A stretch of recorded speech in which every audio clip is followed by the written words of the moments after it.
oil and are not washed into our rivers and do not contaminate. Therefore, an agriculture that's enclosed, you're not subject to frost, you're not subject to freeze or weather. In other words, these nuclear plants out here that dump their hot water into the bay, we use that hot water in the winter to enhance the plant life, to grow bananas in Georgia, in North Carolina, by using the hot water from nuclear plants. What do we do with the radioactive waste? We encase it in piping and treat sewage water with the radiation. Not radioactive powder, but the radiation material is sealed. And through a multiplicity of shields, we only use the radiation to clean the waters emitted by hospitals and all other sources of contamination. You keep showing this figure, this thing flying around the sky, so you better tell me what that is. Oh, this is one of the methods of conserving our land area. You read of erosion. Our beaches are being eroded. Land is being eroded. By designing and building underwater dams, which is entirely feasible within our time, we can modify the ocean current. We can modify the Japanese stream. We can build dams under the ocean and utilize the Japanese current, oxygenate the water, and do away with the red tide. The red tide, by the way, can be dealt with by oxygenation, by recirculating the water, by building dams under the water in the Gulf Stream to set up greater turbulence in the water, and this is feasible. If we don't do it, we will cease to be as a nation. We have the energy, the know-how, the raw materials. Socio-Cyberneering is an organization that is probably the boldest organization ever conceived of. What? And we're undertaking the most ambitious project in the history of mankind. What's this? This represents a surveillance equipment aircraft to survey the areas and movement of the currents and to monitor Earth systems. All right, Jacque.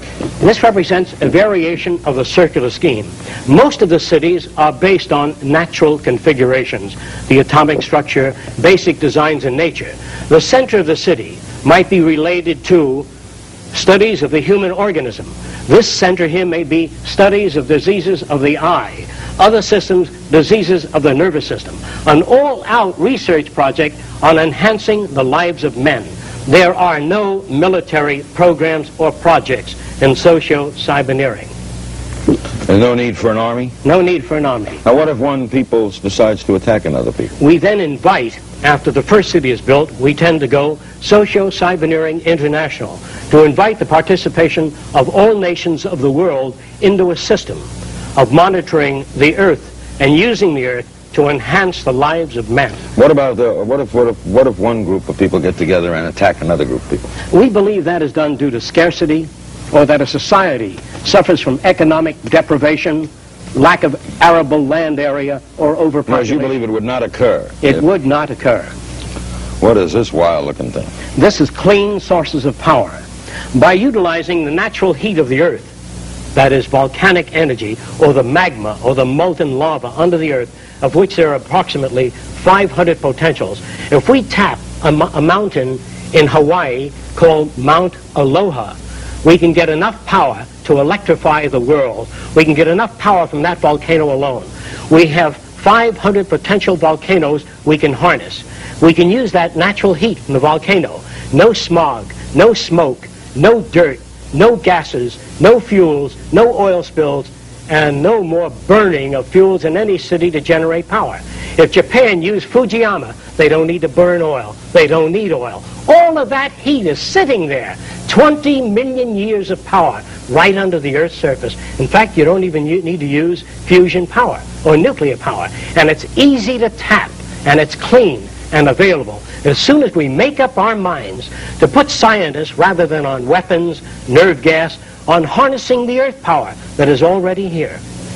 How are you going to get the president of Florida Power and Light or Shell Oil to give up that? Socio-cyberneering does not appeal to governments, to private enterprise.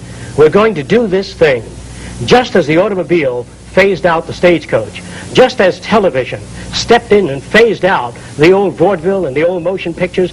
That history and technology is respecters of no society, no individual opinions, but it moves on, and we've got to be prepared to face the future.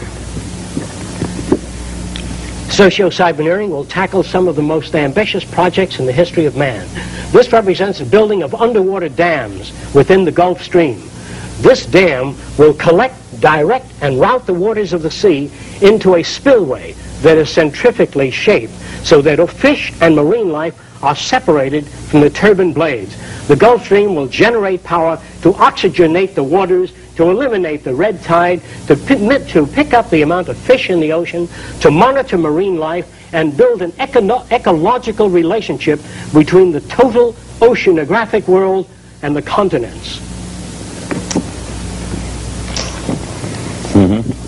Areas where we've gone in for strip mining and loused up the land by digging out the areas, shamefully pitting the surface of the United States, we feel we can build underground art cities, music centers, landscaped areas with gardens and lakes, and reclaim those areas.